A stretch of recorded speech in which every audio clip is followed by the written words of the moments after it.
2 দিন গণসংযোগ করব, তারপর যদি সরকার না মেনে তাহলে রবিবার থেকে আমাদের কর্মসূচি হবে। আপনারা ঢাকা বিশ্ববিদ্যালয় এবং বাংলাদেশের সাধারণ মানুষের জনদুর্ভোগ সৃষ্টি করবেন না। আপনারা জনদুর্ভোগ সৃষ্টি করবেন না। সাধারণ মানুষের সেন্টিমেন্টের বিরুদ্ধে না যাওয়ার অনুরোধ করছি। ধন্যবাদ সকলকে।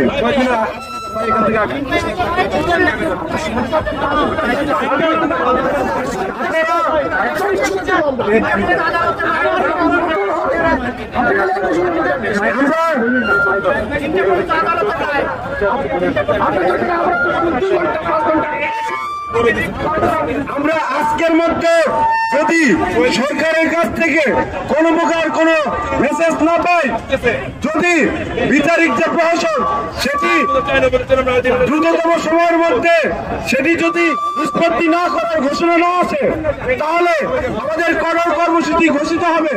আপনারা এখন এই শাহবাগ চত্বর ছেড়ে যান, জনদুর্ভোগ সৃষ্টি করবেন না। ধন্যবাদ।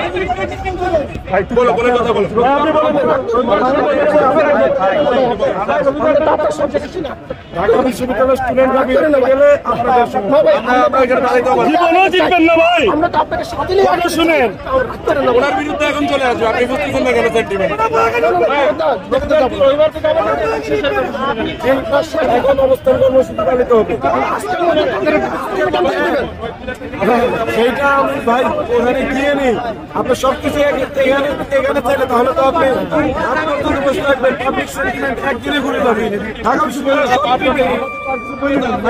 রবিবারে সেই সাতক্ষীরা থেকে, কাশম থেকে, নীলফামারী থেকে, আশ্রমপুর থেকে আমরা কোনো বিডিআরের কথা ছাড়া অন্য কোনো কথায় কান দেব না। আপনারা যেভাবে কর্মসূচি পালন করছেন সেইভাবেই করেন। আমরা কোনো উপদেষ্টা মন্ডলীর কোনো কথা ছাড়া আমরা এখান থেকে চলবো না। আমরা তো শহীদ মিনার থেকে বলে এসেছি, হয় জীবন দেবো না হয়তো এই গাছটা কোনো একটা সুস্থ সমাধান দেবো।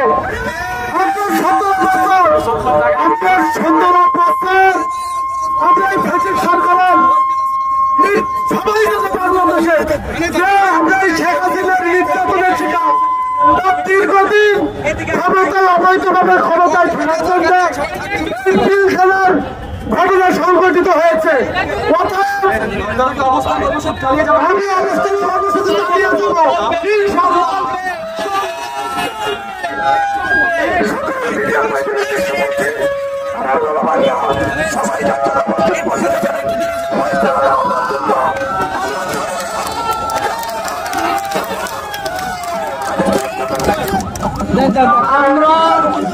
আস্তে আস্তে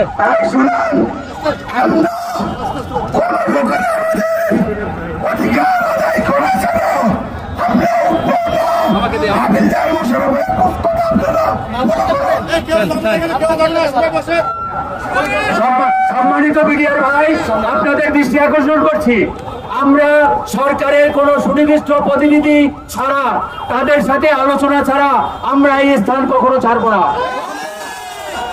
সারা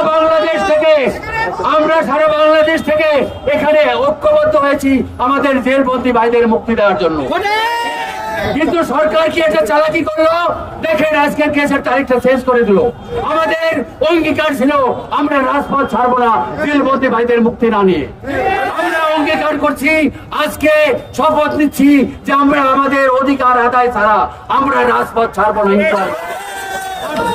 আপনি যদি আমার সাথে একমত হন, আপনি যদি সত্যিকার অর্থে আমার অধিকারকে প্রতিষ্ঠা চান, তাহলে কারো কথায়, কারো ছলনায় আমরা ঐক্যবদ্ধ ভাঙবো না। ঐক্যবদ্ধ ভাবে এইখানে এই রাজপথে জীবন দেব।